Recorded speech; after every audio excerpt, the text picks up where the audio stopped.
Description box এবং কমেন্টে থাকা লিঙ্কে ক্লিক করতেই আপনি কিন্তু শ্রমশ্রী প্রকল্পের যে মোবাইল অ্যাপ্লিকেশন তা ডাউনলোড করতে পারবেন এবং আপনি অবশ্যই দেখে নেবেন অ্যাপ ভার্সন 2.0.1 রয়েছে কিনা।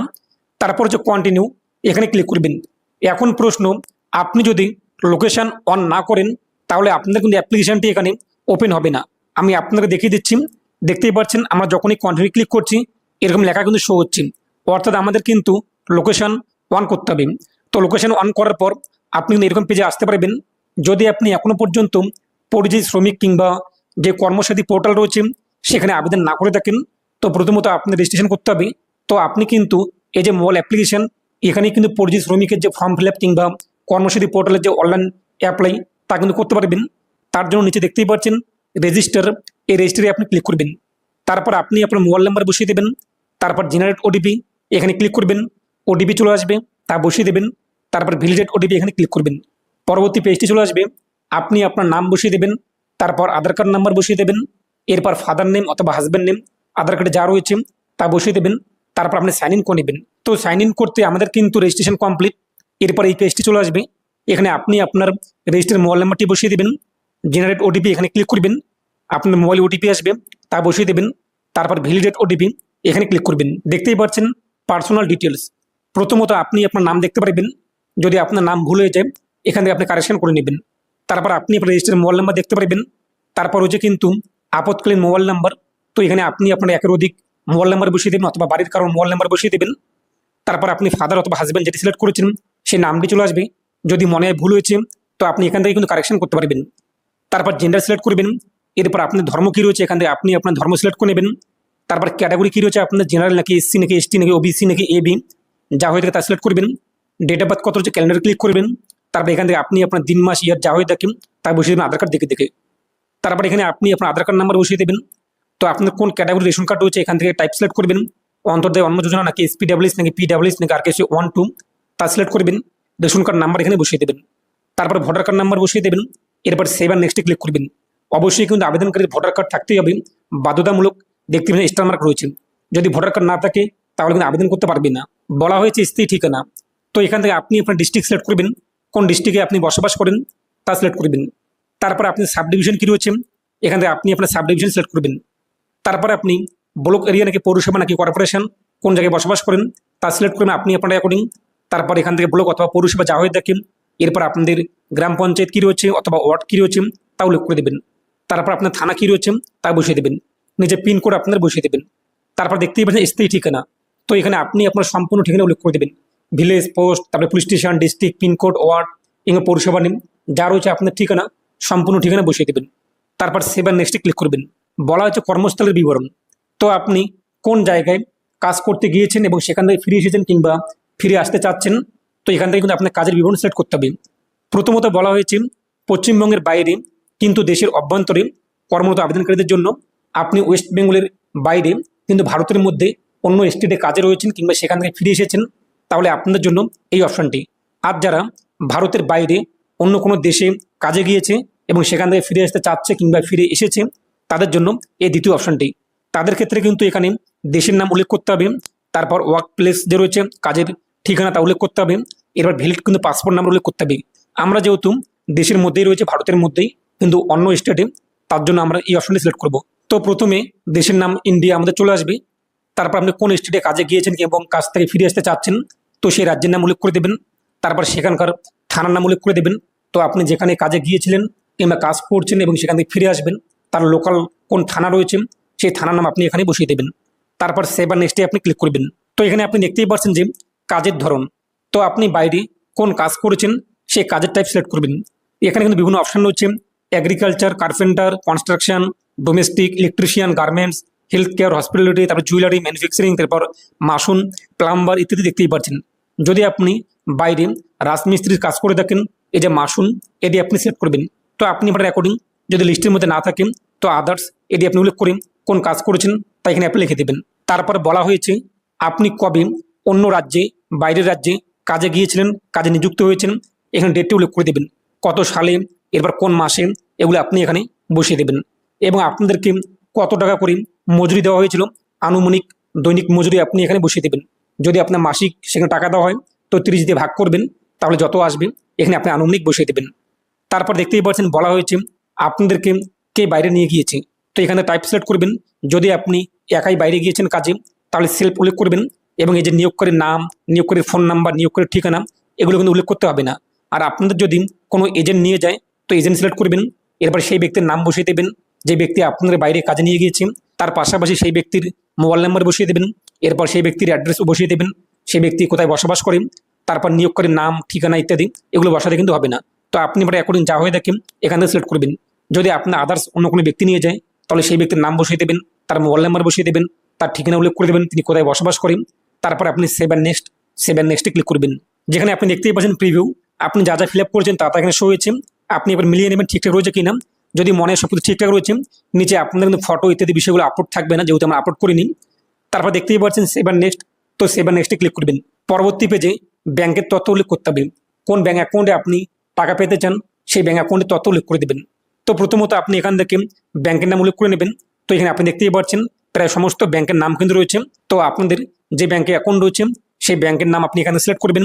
তারপর শাখার নাম আপনি দেখতেই পাচ্ছেন এখানে কিন্তু অসংখ্য শাখার নাম রয়েছে, তাই আপনি এখান থেকে যা হয়ে থাকে আপনার শাখার নাম, ব্রাঞ্চ নেম তা সিলেক্ট করবেন। অটোমেটিক নিচে কিন্তু আইএফএসসি কোড চলে আসবে। তারপর নিচে আপনি আপনার অ্যাকাউন্ট নাম্বার বসিয়ে দেবেন। তারপর দেখতেই পাচ্ছেন নমিনি ডিটেলস, অর্থাৎ আপনি কাকে নমিনি রাখতে চান। তো যদি আপনার মৃত্যু হয়ে যায় ভবিষ্যতের সুবিধা ইত্যাদি বিষয়গুলো কে পেতে পারে, তাই আপনি একজন নমিনির নাম বসিয়ে দেবেন, তো কাকে আপনি রাখতে চান।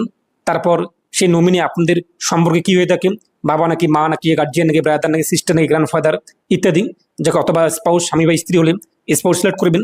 তো আপনি যাকে রাখতে চান সেটি সিলেক্ট করবেন। তারপর সেই ব্যক্তির নাম বসিয়ে দেবেন এবং সেই ব্যক্তির আধার কার্ড নাম্বার এখানে উল্লেখ করে দেবেন, সেই ব্যক্তির মোবাইল নাম্বার এখানে বসিয়ে দেবেন। তারপর সেভ অ্যান্ড নেক্সট, তো সেভ অ্যান্ড নেক্সটে আপনি ক্লিক করবেন। বলা হয়েছে ফ্যামিলি ডিটেলস, তো আপনাদের যদি পরিবারের আরও বাকি সদস্য থাকে তো অবশ্যই আপনি এখান থেকে এটা ইয়েস করে দেবেন। এরপর আপনাদের পরিবারে কে কে রয়েছে তাদের নাম বসিয়ে দেবেন। মেম্বার ওয়ানে আপনি আপনার বাবার নাম বসাতে পারেন কিংবা মায়ের নাম, অথবা বি হলে আপনি আপনার স্ত্রীর নাম অথবা স্বামীর নাম, যারা যারা আপনি পরিবারে রয়েছে অথবা সন্তানের নাম এগুলো আপনি বসিয়ে দেবেন। সেই ব্যক্তির লিঙ্গ কী রয়েছে, এক কথা জেন্ডার তা সিলেক্ট করবেন। তার বয়স কত রয়েছে তা বসিয়ে দেবেন। যদি আধার কার্ড থাকে আধার কার্ড নাম্বার বসিয়ে দেবেন, আর না থাকলে আপনি ফাঁকা রাখবেন। এবং আপনাদের পরিবারে যদি আরও সদস্য থাকে তাহলে এই যে পরিবারের আরও সদস্য যোগ করুন এখানে ক্লিক করবেন। আপনার সামনে কিন্তু আবারও এই পেজটি চলে আসবে। এরপর আপনি আবারও ফিল আপ করে নেবেন এবং নিচে দেখতেই পাচ্ছেন পরিবারের সদস্যদের তথ্য কিন্তু এখানে অ্যাড হয়ে যাবে। যদি মনে হয় কোনো কিছু ভুল হয়েছে এই যে ডিলিট আইকন রয়েছে এখানে ক্লিক করে আপনি কিন্তু ডিলিট করতে পারবেন। তারপর সেভ অ্যান্ড নেক্সট, তো সেভ অ্যান্ড নেক্সটে আপনি ক্লিক করবেন। পরবর্তী পেজটি আপনার সামনে চলে আসবে। এখন আপনার কিন্তু ডকুমেন্ট অর্থাৎ নথি আপলোড করতে হবে। কোন কোন নথিগুলো আপনি আপলোড করতে হবে দেখতেই পাচ্ছেন, স্টার মার্ক দেওয়া হয়েছে। ফটো, আপনার পাসপোর্ট সাইজের ফটো আপলোড করতে হবে। সাইজ কী চাওয়া হয়েছে, এই সমস্ত ডকুমেন্টস আপনাদের কিন্তু জিপিজি অথবা পিএনজি অথবা পিডিএফ ফাইলে 500 কেবির মধ্যে আপলোড করতে হবে। তো ফটো আপনি আপলোড করে দেবেন 500 কেবির মধ্যে, আপনাদের পাসপোর্ট সাইজের ফটো। তারপর আধার কার্ড আপলোড করে দেবেন। যদি আপনি আধার কার্ড কেটে নেন তো অবশ্যই 2 সাইডে আপনি আধার কার্ডটিকে একসাথে করে আপলোড করে দেবেন পিডিএফ ফাইলে অথবা জিপিজি অথবা পিএনজি ফাইলে। তারপর ব্যাংকের পাসবই আপনি আপলোড করে দেবেন। ভোটার কার্ড আপনি আপলোড করে দেবেন। এই যে পাসপোর্ট, যারা দেশের বাইরে অন্য দেশে ভারতের বাইরে কাজ করছে তাদের ক্ষেত্রে কিন্তু পাসপোর্ট লাগবে। এরপর দেখতেই পাচ্ছেন রেজিস্টার ডেট, এটা আমাদের দরকার নেই, অপশনাল রয়েছে। স্টার মার্ক রয়েছে কিন্তু ফটো, আধার কার্ড, ব্যাংক পাসবুক এবং ভোটার কার্ড। যারা ভারতের বাইরে রয়েছে তাদের ক্ষেত্রে কিন্তু পাসপোর্টের অপশনটি স্টার মার্ক চলে আসবে, তাদের এটি কিন্তু আপলোড করতে হবে। আর আমাদের ফটো, আধার কার্ড, ব্যাংকের পাসবই এবং ভোটার কার্ড কিন্তু আপলোড করতে হবে 500 কেবির মধ্যে। তারপরে এই যে বক্সগুলো রয়েছে বক্সে টিকমার্ক করবেন এবং আপনি এখানে দেখতেই পাচ্ছেন বলা হয়েছে যদি কোনো তথ্য ভুল প্রমাণিত হয় তবে আমি আইন অনুযায়ী শাস্তিযোগ্য হব এবং অনুচিতভাবে প্রাপ্ত অর্থ ফেরত দিতে বাধ্য থাকব। তাই আপনারা কেউ ভুল তথ্য আপলোড করবেন না এবং সঠিকভাবে আপনি আবেদন করে দেবেন। তারপর সেভ অ্যান্ড নেক্সটে ক্লিক করবেন। তো এরপর আপনি দেখতেই পাচ্ছেন সম্ভাব্য যাত্রার তারিখ, তো আপনি কবে অন্য রাজ্য থেকে ওয়েস্ট বেঙ্গল পশ্চিমবঙ্গে আসতে চাচ্ছেন সে ডেটটি আপনি উল্লেখ করে দেবেন। অথবা আপনি যদি অলরেডি চলে আসেন তাহলে আপনি কোন ডেটে চলে এসেছেন শেষ দিন, মাস, ইয়ার এগুলো আপনি এখান থেকে উল্লেখ করে দেবেন। তো যখনই আপনি উল্লেখ করবেন দেখতেই পাচ্ছেন বলা হয়েছে আপনি ভ্রমণ সহায়তার জন্য যোগ্য নন, কারণ আপনি পশ্চিমবঙ্গে ফিরে এসেছেন, তবে আপনি পুনর্বাসন ভাতা এবং অন্যান্য সহায়তার জন্য যোগ্য রয়েছেন।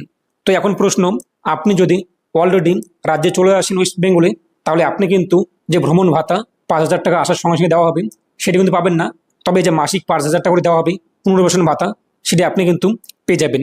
এবং আপনি যদি এখনও পর্যন্ত আসেননি কিন্তু আসার বন্দোবস্ত করছেন যে আপনি চলে আসবেন, বর্তমানে আগস্ট চলছে, আপনারা পরের মাসে আসবেন, তো এখান থেকে আপনি কিন্তু একটা সিলেক্ট করতে পারেন কোন ডেটে আপনি আসবেন, সেপ্টেম্বর নাকি অক্টোবর, এখান থেকে আপনি উল্লেখ করে দেবেন। তাহলে দেখতেই পাচ্ছেন আপনি কিন্তু ভ্রমণ ভাতা যে রয়েছে সেটি কিন্তু পেয়ে যাবেন। তো আপনি কবে আসতে চাচ্ছেন একটি সম্ভাব্য তারিখ, যেহেতু এক্সাক্ট ডেট আপনার মনে নেই যে এই মাসের এই তারিখে আপনি আসবেন, তাই আপনি একটি কোন ডেটে আসার আনুমানিক আপনি একটি ডেট বসিয়ে দেবেন। আর আপনি যদি অলরেডি চলে আসেন তো কোন ডেটে আপনি চলে আসছেন এখান থেকে আপনি আপনার যে দিন মাস ইয়ের যা হয়ে থাকে সেটি উল্লেখ করে দেবেন। তারপর দেখতেই পাচ্ছেন যে যাত্রা শুরুর স্থান, তো আপনি কোন রাজ্য অথবা দেশ থেকে যাত্রা শুরু করেছেন। আমরা যেহেতু আমাদের ইন্ডিয়ার মধ্যে রয়েছে অন্য স্টেটে, তাই ফর স্টেট এটা আমরা সিলেক্ট করলাম। এরপরে এখান থেকে আপনি উল্লেখ করে দেবেন যে কোন স্টেট থেকে আপনি ওয়েস্ট বেঙ্গলে আসবেন কিংবা এসেছেন। যদি আপনি কেরালায় কাজ করে দেবেন কেরালা সিলেক্ট করুন, যদি কর্ণাটক, ঝাড়খণ্ড, জম্মু কাশ্মীর হয়ে থাকে, হরিয়ানা, গুজরাট ইত্যাদি, তো আপনারা এখন যা হয়ে থাকে সেটি সিলেক্ট করবেন, যে রাজ্যে আপনি কাজ করছেন এবং যে রাজ্য থেকে আপনি বাড়ি ফিরবেন কিংবা বাড়ি ফিরেছেন। এরপর গন্তব্যস্থান ওয়েস্ট বেঙ্গল। তারপর দেখতেই পাচ্ছেন যাত্রার মাধ্যম, আপনি কিভাবে এসেছেন, রেলে নাকি একটা রোড অর্থাৎ বাসে অথবা এয়ার অথবা ওয়াটার, যেটি হয়ে থাকে আপনার অ্যাকর্ডিং সেটি আপনি সিলেক্ট করবেন। তারপর ফিরে আসার কারণ, তো আপনি কী কারণে সেই রাজ্য থেকে কাজ থেকে ফিরে এসেছেন কিংবা ফিরে আসতে চাচ্ছেন। পশ্চিমবঙ্গের আদিবাসী হিসাবে হয়রানি বা বৈষম্যের সম্মুখীন, আপনি পশ্চিমবঙ্গে বসবাস করেন এবং সেখানকার বাসিন্দা বলেই আপনাদেরকে সেখানে বাইরের রাজ্যে হয়রানি করা হচ্ছে কিংবা আপনি বৈষম্যের সম্মুখীন হচ্ছেন বাংলা ভাষা বলার জন্য, যদি এরকম কারণ হয়ে থাকে তাহলে এটি আপনি সিলেক্ট করবেন। আর যদি আপনাদের কর্মহীনতা, সেখানে আপনার কাজ নেই, যদি সেই কারণের জন্য আপনি ফিরে আসছেন তাহলে আপনি কর্মহীনতা এটি সিলেক্ট করবেন। যদি আপনাদের স্বাস্থ্যজনিত সমস্যা হয়ে থাকে এটি আপনি সিলেক্ট করবেন। যদি আপনাদের দুর্ঘটনার কারণে অক্ষমতা হয়েছেন, সেখানে কাজে গিয়েছেন, এরপর সেখানে আপনাদের অ্যাক্সিডেন্ট হয়ে গিয়েছে ভুলবশত, তাহলে আপনি এই কারণটি উল্লেখ করবেন। তারপর বলা হয়েছে বর্তমানে কর্মস্থলে চাকরির অভাব, তো আপনি বাইরের রাজ্যে চাকরি পেয়েছেন এবং সেখানে চাকরি করছেন কিন্তু বর্তমানে সেখানে চাকরি নেই, আপনাদেরকে চাকরি থেকে বের করে দেওয়া হয়েছে, এরকম যদি কারণ হয়ে থাকে তাহলে আপনি এটি সিলেক্ট করবেন। আর যদি অন্যান্য কারণ হয়ে থাকে অন্যান্য আপনি সিলেক্ট করবেন এবং সেই কারণটি আপনি এখানে লিখে দেবেন, আপনার অন্যান্য কোন কারণে আপনি সেখান থেকে ফিরে এসেছেন কিংবা ফিরে আসতে চাচ্ছেন। তো আপনি আপনার অ্যাকর্ডিং, আমাদের যেহেতু কাজ নেই সেখানে, তাই আমরা কর্মহীনতা এটা সিলেক্ট করলাম। তারপর দেখতেই পাচ্ছেন অ্যাডিশনাল ডিটেলস, অতিরিক্ত বিবরণ চাওয়া হয়েছে, যদি আপনি চান এখানে লিখতে পারেন অথবা আপনি ফাঁকা রাখবেন। রেজিস্টার ডিট নং আমাদের দরকার নেই, আমরা ফাঁকা রাখলাম। তারপর সেভ আর নেক্সট, তো সেভ আর নেক্সটে আমরা ক্লিক করবো। এরপর আমাদের সামনে কিন্তু আবেদনের প্রিভিউ চলে আসবে, তো আপনি এখানে মিলিয়ে নেবেন ঠিকঠাক রয়েছে কিনা। তারপর নিচে আপনি দেখতেই পাচ্ছেন আপলোড ডকুমেন্টস, আমরা যে ফটো আপলোড করেছি এটা আমাদের কিন্তু ভালোভাবে সঠিকভাবে আপলোড হয়নি, তাই এখানে কিন্তু রেড সার্কেল চলে আসছে। বাকি ডকুমেন্টস আধার কার্ড আপলোড কমপ্লিট, যদি আপনাদের এরকম রেড সার্কেল চলে আসে যে অপশনে, সেটি আপনাদের কিন্তু আপডেট করতে হবে। আপডেট করার জন্য আপনি দেখতেই পাচ্ছেন এই যে আপডেট ডকুমেন্ট, এই আপডেট ডকুমেন্টে ক্লিক করবেন। এরপর যেহেতু আমাদের ফটোটাকে আপডেট করতে হবে, অথবা যদি আপনি আধার কার্ড আপডেট করতে চান, ব্যাংকের পাসবুক আপডেট করতে চান, অথবা ভোটার কার্ড আপডেট করতে চান, তো আপনি এখান থেকে কিন্তু আপডেট করতে পারবেন। আমাদের যেহেতু সমস্যা দেখা দিয়েছে ফটোতে, তাই আপডেটে ক্লিক করলাম। এরপর আমরা আমাদের যে ফটো সেটিকে আপলোড করে দিলাম। তারপরে এই যে আপডেট ডকুমেন্ট, আপডেট ডকুমেন্টে আমরা ক্লিক করব। তো আপডেট ডকুমেন্টে ক্লিক করতে আমাদের দেখতেই পাচ্ছেন যে ফটো, আধার কার্ড ইত্যাদি বিষয়গুলো আপলোড কমপ্লিট। তারপর আপনি নিচে চলে আসবেন, এই যে ফাইনাল সাবমিট, তো ফাইনাল সাবমিটে ক্লিক করবেন।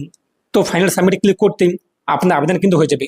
তার আগে অবশ্যই আপনি আবারও একবার ভালোভাবে এগুলোকে মিলিয়ে নেবেন, আপনার নামের বানান, account number, date of birth, mobile number, gender এবং আধার কার্ড নাম্বার, অ্যাকাউন্টের তথ্য ইত্যাদি ঠিকঠাক রয়েছে কিনা। যদি মনে হয় যে আপনি কোনো কিছু ভুল হয়েছে, একটি ওয়ার্ড কিংবা ইত্যাদি সংখ্যা, এই যে ব্যাক রয়েছে, ব্যাকে ক্লিক করবেন। আপনি আগের যে পেজ রয়েছে পরবর্তী পেজ সেখানে আসতে পারবেন, আবারও ব্যাকে ক্লিক করবেন, আগের পেজে আপনি আসতে পারবেন এবং দেখে নেবেন যদি মনে হয় ঠিকঠাক রয়েছে। তারপর আপনি সেভ নেক্সটে ক্লিক করবেন, যদি মনে হয় ভুল হয়েছে আপনি কিন্তু ব্যাকে যাওয়ার পর সেখান থেকে কারেকশন করতে পারবেন। যদি আপনার সব কিছু ঠিকঠাক থাকে ফাইনাল সাবমিট আপনি করে দেবেন। তো আপনি যখনই ফাইনাল সাবমিট করে দেবেন এরকম পেজ আপনাদের সামনে কিন্তু চলে আসবে। যেহেতু আমরা অলরেডি চলে আসছি ওয়েস্ট বেঙ্গলে এই ডেটে, তাই আমরা কিন্তু এই যে ভ্রমণ ভাতা সেটি পাবো না, কিন্তু পুনর্বাসন ভাতা মাসিক 5,000 টাকা করে সেটা কিন্তু পাবো। তারপর দেখতেই পাচ্ছেন যদি আপনারা দক্ষতা উন্নয়ন এবং প্রশিক্ষণ এবং কর্মসংস্থানের সাহায্য চান তাহলে আপনি এই বক্সে টিকমার্ক করবেন। যদি আপনি কর্মশ্রী প্রকল্পের অধীনে কর্মসংস্থান চাচ্ছেন এবং কাজ চাচ্ছেন তাহলে আপনি এই যে বক্স, এই বক্সে টিকমার্ক করবেন, অ্যাপ্লাই কিন্তু হয়ে যাবে। তো যখনই অ্যাপ্লাই হয়ে যাবে আপনার রেজিস্টার মোবাইল নাম্বারে কিন্তু একটি আপনি ক্লেম আইডি পেয়ে যাবেন। তার পাশাপাশি স্ট্যাটাস চেক করার জন্য এই যে চেক স্ট্যাটাস, এখানে ক্লিক করে দেখতে পারবেন যে আবেদনের স্ট্যাটাস বর্তমানে কী রয়েছে, আপনার পেন্ডিং রয়েছে নাকি অ্যাপ্রুভ রয়েছে তা আপনি দেখতে পারবেন। আর আপনারা অনেকে ইনস্টাগ্রামে ফটো পাঠিয়েছেন, দেখতেই পাচ্ছেন একটি অন স্ক্রিনে এই ব্যক্তির এখানে লেখা শো হচ্ছে not eligible for travel assistance. তার কারণ কি, এই ব্যক্তি যে অ্যাপ্লাই করেছে দেখতেই পাচ্ছেন ওয়েস্ট বেঙ্গল থেকে অ্যাপ্লাই করেছে, যেহেতু অ্যাপ্লিকেশনটি লোকেশন ট্র্যাক করছে, লোকেশন অন না করা পর্যন্ত আপনি অ্যাপ্লাই করতে পারবেন না। লোকেশন অন করা মানেই কিন্তু আপনি কোন জায়গা থেকে ফর্মটিকে সাবমিট করছেন তা কিন্তু খুব সহজে অ্যাপ্লিকেশন বুঝে যাচ্ছে। এবং এই ব্যক্তি ওয়েস্ট বেঙ্গল অর্থাৎ রাজ্য থেকেই অ্যাপ্লাই করেছে, কিন্তু জার্নি ডেট আপনি দেখতেই পাচ্ছেন দিয়েছে 22/9/2025। ধরুন আজকে অর্থাৎ 6 তারিখ চলছে, কিন্তু তিনি ডেট দিয়েছে 22 তারিখে তিনি ওয়েস্ট বেঙ্গলে আসবে। আসার তারিখ কিন্তু অলরেডি তিনি কিন্তু ওয়েস্ট বেঙ্গলের মধ্যেই রয়েছে। কারেন্ট লোকেশন কিন্তু শো করছে ওয়েস্ট বেঙ্গল। অর্থাৎ এই ব্যক্তি কিন্তু ভুল করেছে কিংবা ফলস কিংবা মিথ্যে তথ্য দিয়েছে। অ্যাপ্লিকেশন কিন্তু এটিকে ট্র্যাক করেছে। আর একবার বুঝিয়ে দিচ্ছি, লোকেশন অন করা মানে কিন্তু আপনি যে জায়গা থেকে ফর্মটাকে সাবমিট করবেন সেই জায়গা, সেই স্টেট, সেই যে লোকেশন, কান্ট্রি, তা কিন্তু ট্র্যাক করবে। এরপর দেখুন, এই ব্যক্তি ওয়েস্ট বেঙ্গল থেকে অ্যাপ্লাই করছে এবং ওয়েস্ট বেঙ্গলে এই ব্যক্তি নাকি 22 তারিখে আসবে। অর্থাৎ এই ব্যক্তি অন্য ব্যক্তির অ্যাপ্লাই করে দিয়েছে, অর্থাৎ তার দাদা কিংবা তার ফ্রেন্ড সার্কেল ইত্যাদি। এমনটা করলে কিন্তু হবে না। যদি সেই ব্যক্তি অলরেডি চলে আসে তাহলে আপনি অ্যাপ্লাই করতে পারেন, কিন্তু সেই ব্যক্তি যদি বিদেশে থাকেন তাহলে কিন্তু তাকে বিদেশ থেকেই অ্যাপ্লাই করতে হবে। তাকে বিদেশ থেকে কিন্তু মোবাইল ফোন থেকে, মোবাইল অ্যাপ্লিকেশনকে ডাউনলোড করতে হবে, সেখানে লোকেশন অন করতে হবে, এরপর সেখান থেকেই অ্যাপ্লাই করতে হবে। তবেই কিন্তু তার এখানে সমস্ত বাকি তথ্যগুলো চলে আসবে। আশা করি বুঝতেই পেরেছেন। আর একবার ক্লিয়ার করে দিচ্ছি, যেহেতু খুবই সেন্সিটিভ একটি বিষয়। যদি কোনো ব্যক্তি এই মুহূর্তে কেরালা কিংবা গুজরাট কিংবা আসাম কিংবা উত্তরপ্রদেশ ইত্যাদি জায়গায় কাজে রয়েছে, তিনি বন্দোবস্ত করেছে যে 1 মাস পর তিনি বাড়ি ফিরবে, তাহলে সেই ব্যক্তিকে সেই গুজরাট, আসাম, কেরালা ইত্যাদি যেখানেই রয়েছে সেখান থেকেই কিন্তু অ্যাপ্লাই করতে হবে। এবং যে ডেটে তিনি বাড়ি ফিরবে সম্ভাব্য একটি তারিখ, হয়তো তিনি 1 তারিখ সিলেক্ট করেছে কিন্তু তার 4 তারিখে আসা হবে, কোনো সমস্যা নেই। যদি আপনাদের এদিক ওদিক হয়ে থাকে তারিখের, কোনো কিন্তু সমস্যা হবে না। কিন্তু আপনাদেরকে অবশ্যই সেই স্টেট, সেই জায়গা থেকেই অ্যাপ্লাই করতে হবে। আর আপনি যদি অলরেডি ওয়েস্ট বেঙ্গল চলে আসছেন, সেক্ষেত্রে আপনি 10 দিন কিংবা 1 সপ্তাহ কিংবা 1 মাস হয়েছে, তো আপনি অবশ্যই সেই ডেটটি উল্লেখ করবেন। এখন আপনি ওয়েস্ট বেঙ্গলে আসার 1 মাস হলো, কিন্তু আপনি ডেট দিয়েছেন আরও পিছিয়ে, যেহেতু বর্তমানে সেপ্টেম্বর চলছে, আপনি সেখানে উল্লেখ করে দিয়েছেন অক্টোবর, তবে কিন্তু আপনি এরকম লেখা চলে আসবে যে নট এলিজেবল কিংবা ইত্যাদি লেখা। তাই আপনি অবশ্যই সেই জায়গা থেকে অ্যাপ্লাই করুন। ওয়েস্ট বেঙ্গল চলে আসলে কবে এসেছেন সেই এক্সাক্ট সঠিক ডেটটি উল্লেখ করুন, তবে আপনার সামনে কিন্তু এরকম স্কিমগুলো চলে আসবে। অন্যথায় আপনি কিন্তু নট এলিজেবল কিংবা অযোগ্য বলে কিন্তু বিবেচিত হবেন। তো অবশ্যই ভিডিওটি প্রত্যেকে শেয়ার করে জানিয়ে দেবেন। অনেকেই কিন্তু বাইরের দেশে রয়েছে, এখানে কোনো কম্পিউটার কিংবা যে ক্যাফে রয়েছে সেখান থেকে সেন্টার থেকে অ্যাপ্লাই করছে, তখন তাদের কিন্তু এটা এক কথা, যেহেতু মোবাইল নাম্বার একবার রেজিস্টার হলে কিন্তু বারবার রেজিস্ট্রেশন হয় না, তাই আপনি এই কাজটি করবেন না। সেখান থেকে অ্যাপ্লাই করুন এবং সেখানের কোনো ভালো ক্যাফে থেকে অ্যাপ্লাই করুন, তাহলে এই সমস্যার কিন্তু হবে না। আর অবশ্যই ভিডিওটি প্রত্যেকে শেয়ার করে জানিয়ে দেবেন। প্রত্যেকে ভালো থাকুন এবং সুস্থ থাকুন।